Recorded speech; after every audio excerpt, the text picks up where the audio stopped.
I don't know if my whole head's in there or not, so I'll stop down. But this is my 62nd birthday, and I am going to go out and count my blessings.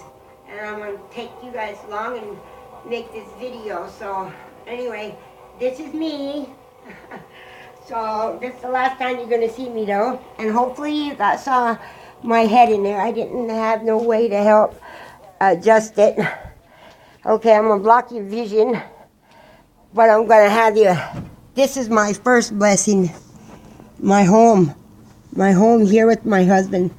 This is the view I see out of my apartment windows in downtown Seattle. Look how beautiful it is.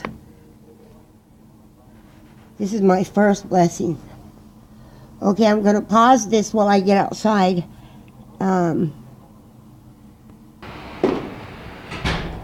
Okay. I'm coming out of the apartment door. Look at these flowers.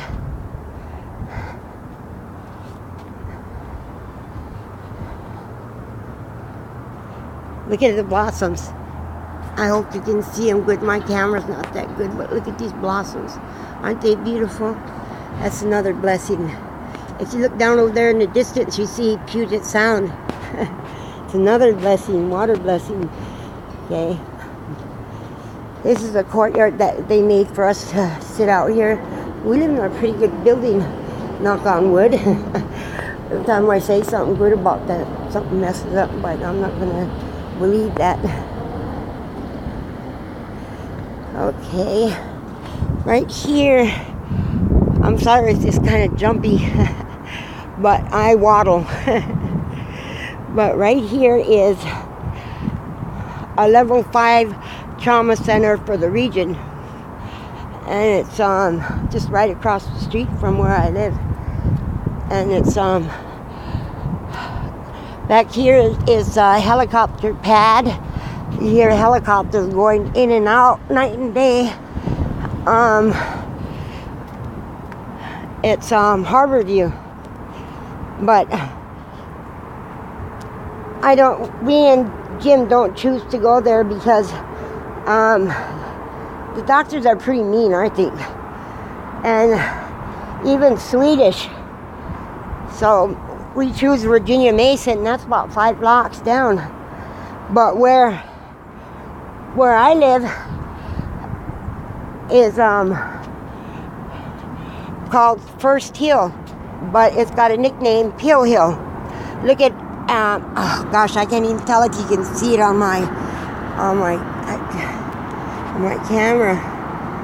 But this is the side of our building. Outside, look at the flowers. This is a blessing. See those trees down there? On the other side of the fence, down. I used to live down there. I used to sleep down there because I was homeless. And that's when I met Jim. And Jim took me in and helped me do all the surgeries because I was pretty much dead when I got here. But you know, Creator takes care of us, and your karma, that's what decides if you get help or not. But look at, see this? See those tents? I used to sleep right there. Well, we weren't allowed tents, but this is right beside the freeway, and you have to cross a fence. They've done everything they can to fence it off with barbed wire and all this other stuff. But you know, where there's a will, there's a way. Because this is a place to sleep that's kind of off from the main. I used to go down here and sit there and pray all the time because that was my church. Nature was my church. Sometimes the city and all the big buildings kind of starts to take your soul away if you let it. But sometimes I have to go back and reconnect to where I came from. I hope this is showing up because I can't tell. The sun is hitting the screen. But that's where I used to sleep, down there. See that, all the way across, right next to this real busy freeway. And you see that building right across the street right there? That's the King County Jail. Never want to look out those windows. And off in the distance is the Puget Sound. But look at what I get to see every day. Free. Well, not free, I pay rent, but I love this. I love Seattle. That's one thing I can say is, they take care of their homeless people. If you go hungry in Seattle, it's just because you don't go out and get it, because it's everywhere. Down there. I stayed right down there for about a year. But I quit when a couple people got killed down there. Hi. Look at these things that they have the school kids make. These are supposed to be like, if you look out and the window, what you see inside of that frame. And look at this down here is what they call the forest, or not really the jungle, even though this is basically what the jungles are. But they're just land that's owned by the DOT. And every once in a while you're sleeping, they wake up and they take everything from you and just leave you there. Start all over again. No choice. It's live or die. When you're out on the street, just imagine what that looks like at night.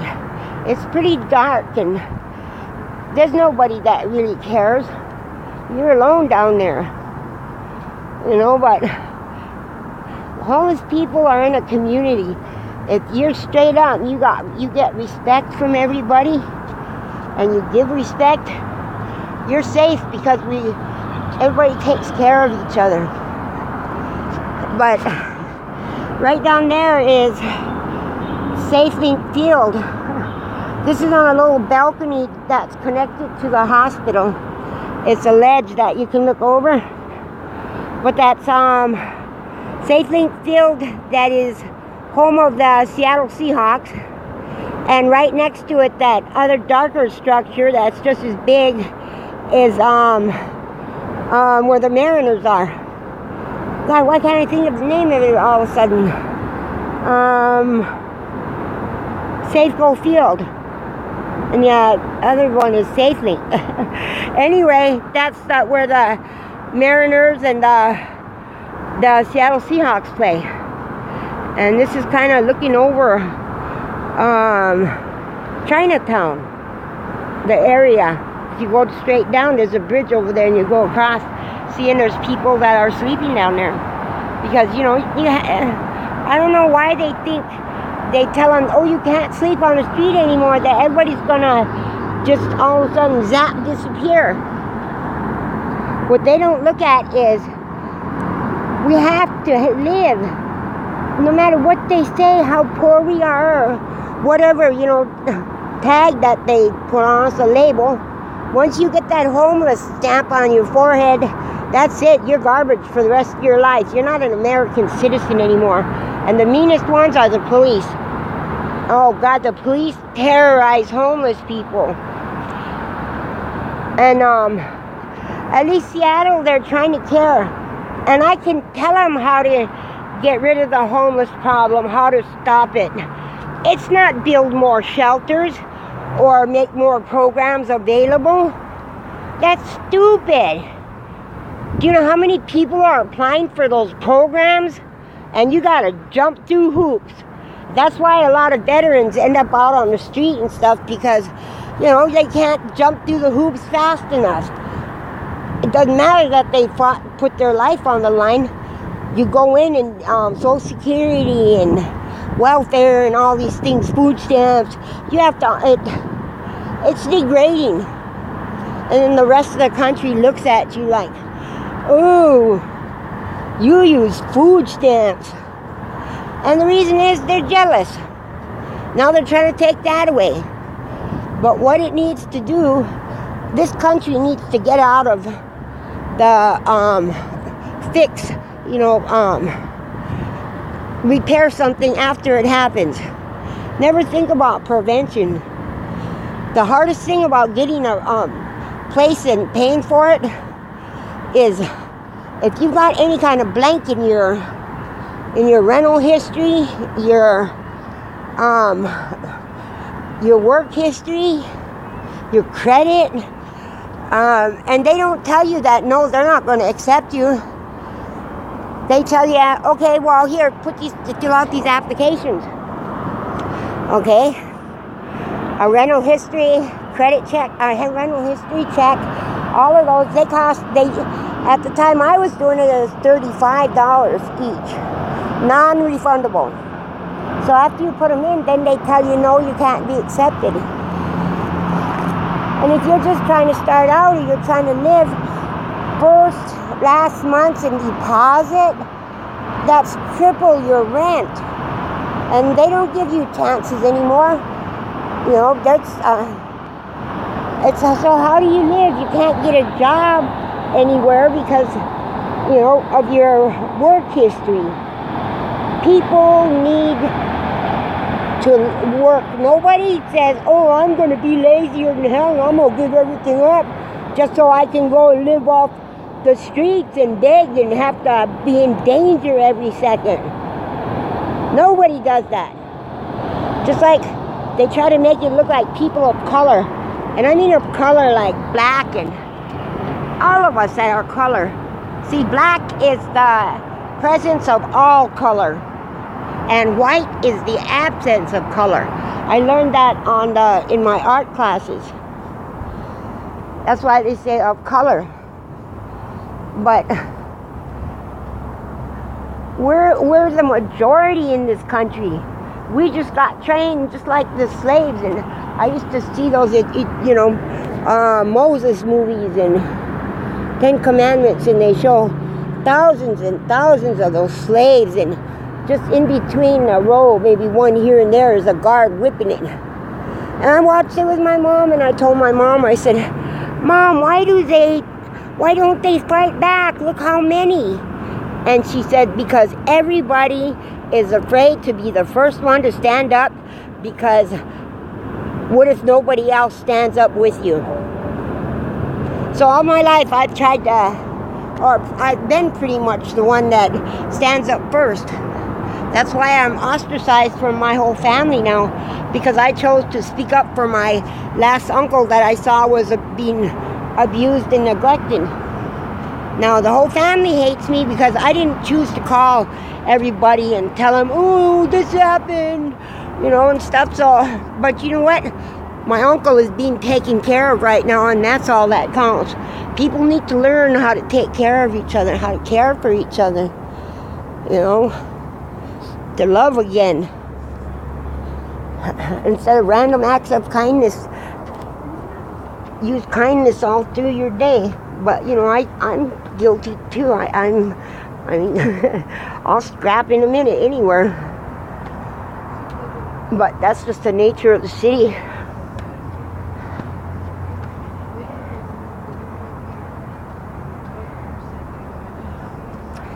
Hey, happy Saturday, guys. Thank you. Beautiful weather Saturday. Yep, it's nice out here. Are you filming at the moment? Yes, I am. Are you? So I'm on camera now? Yeah. Hi. Do you want to say something to somebody? It's going to be on YouTube and Facebook. Yeah. Okay, then I'll turn it the other way. No, but you said self-conscious, he doesn't want to. Yeah, and that's cool. That's cool. I understand. All is one, and be good to each other. That's all I got. Okay, you too. Yeah. Much love. You guys be cool, brothers. That's cool. That's how the people are mostly around Seattle here. When I was in Phoenix, Arizona, I couldn't believe it when I would walk into a convenience store and just be who I am. Walk in and see the clerk and, hey, hi, how you doing? And Phoenix, they'd look at me like I was asking for their firstborn or something, firstborn child or something. But anyway, everybody looked at each other like, oh God, I don't trust you. Why are you talking to me? But here, if you're open to people and treat them with respect and kindness, they'll respond.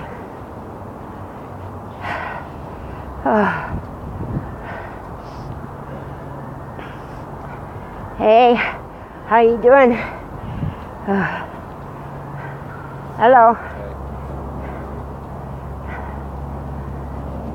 Anyway, this is the emergency entrance over here.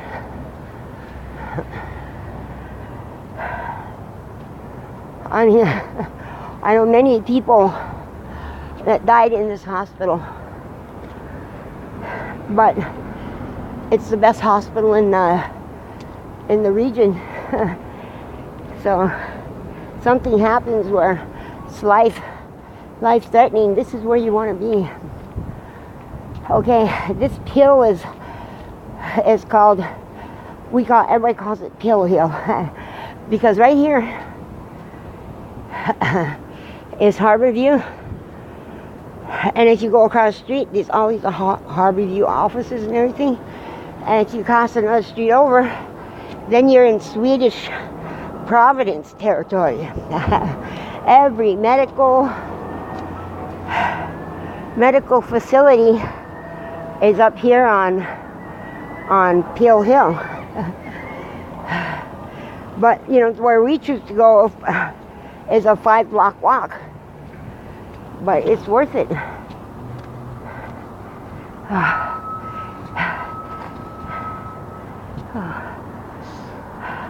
There's a bench over here. I gotta sit down for a minute. Whether it looks like it or not, that's a little hill. When I first got here, I was really thin, and I could walk up and down all of the hills with no problem. And we happen to live at on the top of one of the tallest hills in Seattle. Ambulances constantly. And right here at this bench is where people come that are in the hospital to smoke. They have to walk clear over here. You see them sitting out here in their pajamas and holding IVs. And but, you know, if they're going to smoke, they're going to smoke. I think that's why ostracize everybody for, you know, even though it's bad, you know, it's going to kill them. And like my Jim is dying now from smoking, lung cancer. But you know, you can't control everybody because something is wrong for you. You have to let people have their free will. And it was just like me when I was a little. I used to sneak smoke starting from 10 years old, and then finally, when I hit 16, and they said, "Okay, you can smoke legally now," I quit. You know, because teenagers and people, nobody likes to be told what they can do or not. You know, they need to put more into prevention instead of taking, you know, all the medical for somebody dying of some kind of cancer from all the chemicals. They need to do prevention. You don't put people in prison and say, "Oh, we're rehabilitating them." That's like throwing a fly down in the shithole. They're gonna come up stinkier than hell no matter where they land. You know, and that's the way it is. People, you need to give their pride back. You need to give their will. You need to get rid of all this goddamn prejudice shit that holds people down. Nobody all of a sudden decided, ooh, flip a switch. Oh, I'm going to go be a criminal. You know, I want to kill vicious, all these young gangs. Well, I was in a Crip. I was held hostage by a Crip. He was an OG. And you know how Crips got started? It was to protect the community from the police. You know, but these guys got no place to go. They can't stay at home anymore. It's just a bunch of young men that have no place to go. So where are they going to go? You know, so they band together. And after you're shit on for so long, it's like they don't respect you. They don't respect anybody because they don't get respect. Those are young men. I was around them. Oh God. And there was some beautiful, handsome, talented young men that had so many gifts and so much to offer, but because of welfare laws, you know, they got kicked out. And I mean, there's so much you can blame it on them, but basically it's the people's fault for allowing it to happen. You know, these are young men. You should see them when they did that crip walk. Oh God, they look like fancy dancers. Oh, so graceful, and they did it with so much pride.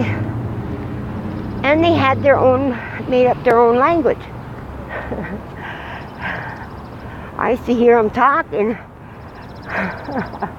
I understand it now, but I'm not gonna be like Snoop Dogg and start trying to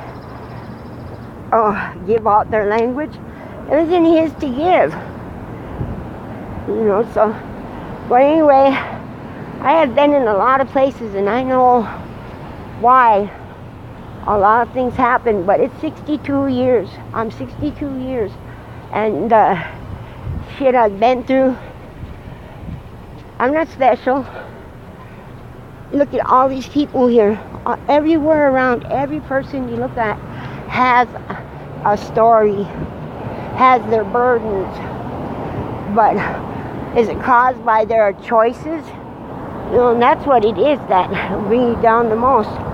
Okay, but I gotta do a little shopping and I'm tired. And I can't leave Jim alone that long.